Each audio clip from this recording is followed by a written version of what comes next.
இந்த செய்தியை வழங்குபவர்கள் Ravi Colours. Kurti, tops, cotton pant, leggings, shawl, kids wears மற்றும் நைட்டிகள், பெண்கள் மற்றும் ஆண்களின் உள்ளாடைகளுக்கு என்றே ஒரு பிரத்யேக showroom. Ravi Colours, Raja theatre signal அருகில், நேரு வீதி, புதுச்சேரி. புதுச்சேரி புதிய பேருந்து நிலையத்தில் ஸ்மார்ட் சிட்டி திட்ட பணிகள் மேற்கொள்ளப்பட்டு வருவதால் AFT மைதானத்தில் தற்காலிக பேருந்து நிலையம் செயல்பட்டு வருகிறது.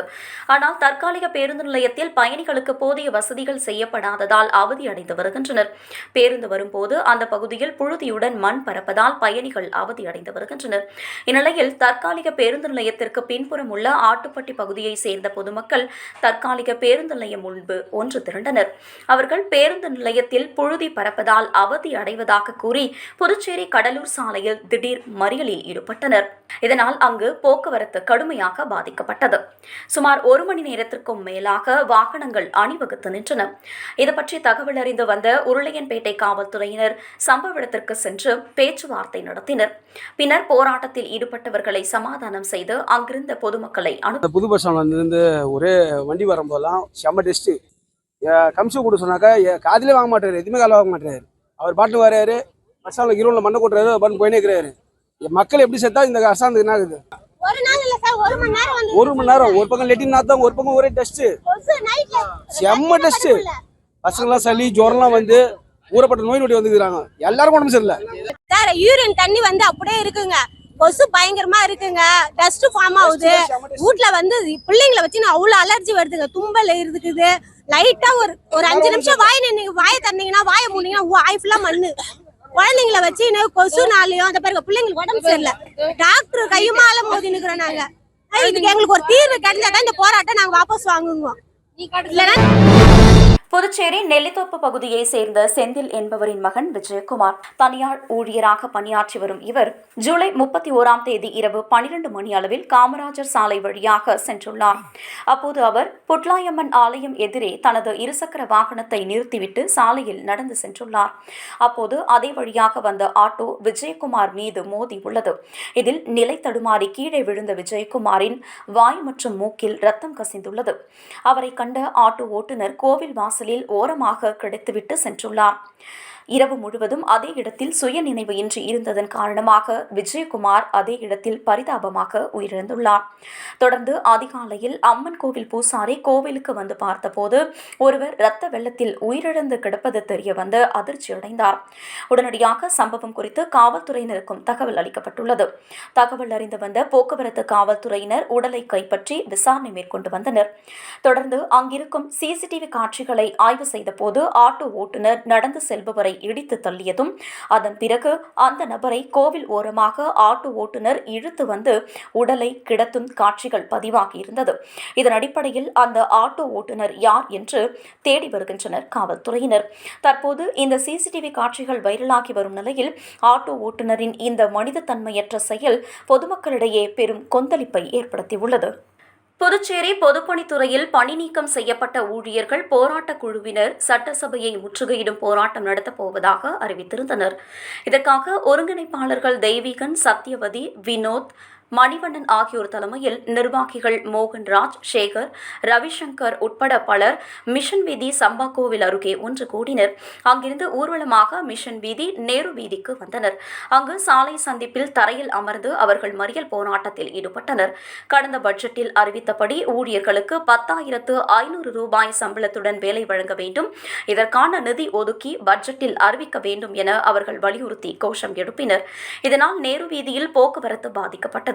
காவல்துறையினர் அவர்களிடம் பேச்சுவார்த்தை நடத்தியும் பலனளிக்கவில்லை. இதையடுத்து காவல்துறையினர் மறியல் செய்தவர்களை குண்டுகட்டாக தூக்கிச் சென்றனர். மறியலில் ஈடுபட்ட 10 பெண்கள் உள்ளிட்ட 52 பேரை கைது செய்தனர். புதுச்சேரி லாஸ்பேட்டை நாவற்குளம் பகுதியில் இயங்கி வரும் கதர் கிராம தொழில் வாரிய குழுவினர் வாரியத்தை அழிக்க துடிக்கும் தலைமை செயல் அலுவலர் நரேந்திரனை கண்டித்தும் தான் தோன்றித்தனமாக அவர் செயல்படுவதாக தெரிவித்தும் உள்ளிருப்பு போராட்டத்தில் ஈடுபட்டனர்.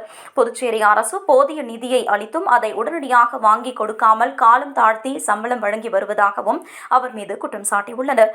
மேலும் கடந்த 1 ஆண்டு காலமாக வாரிய உற்பத்தி கூடங்களுக்கு தேவையான மூலப்பொருட்களை இன்று வரை வாங்கி கொடுக்கவில்லை மற்றும் வாரியத்தில் பணியில் இருந்து ஓய்வு பெற்ற ஊழியர்களின் குடும்பத்தினருக்கு சேர வேண்டிய பண பலன்களான கிராஜுவிட்டி, அரியர் அமௌண்ட் ஆகியவற்றை அரசின் அனுமதி இருந்தும் வழங்காமல் இழுத்தடித்து வருவதாக தெரிவித்து உடனடியாக தலைமை செயல் அலுவலர் நரேந்திரனை மாற்ற வேண்டும் என வலியுறுத்தி கோஷமிட்டு போராட்டத்தில் ஈடுபட்டனர்.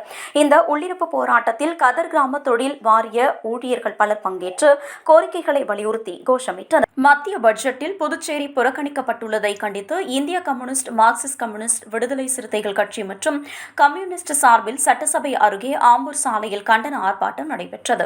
ஆர்ப்பாட்டத்திற்கு இந்திய கம்யூனிஸ்ட் கட்சி மாநில செயலாளர் சலீம், மார்க்சிஸ்ட் கம்யூனிஸ்ட் கட்சி மாநில செயலாளர் ராஜாங்கம், விடுதலை சிறுத்தை கட்சியின் முதன்மை செயலர் தேவபொடிலன், கம்யூனிஸ்ட் நிர்வாகி புருஷோத்தமன் ஆகியோர் தலைமை வகித்தனர். இந்திய கம்யூனிஸ்ட் முன்னாள் அமைச்சர் விஸ்வநாதன், சேது செல்வம், கீதாநாதன், தினேஷ் பொன்னையா, மார்க்சிஸ்ட் கம்யூனிஸ்ட் நிர்வாகிகள் பெருமாள், சீனிவாசன், பிரபுராஜ், கொளஞ்சியப்பன், கலியமூர்த்தி, சத்யா, விடுதலை சிறுத்தைகள் அமுதவன், தமிழ்மாறன் உள்ளிட்ட பலர் போராட்டத்தில் கலந்து கொண்டனர். இரட்டை எஞ்சின் ஆட்சி தாக்கல் செய்துள்ள மத்திய பட்ஜெட்டில் புதுவை புறக்கணிக்கப்பட்டுள்ளது.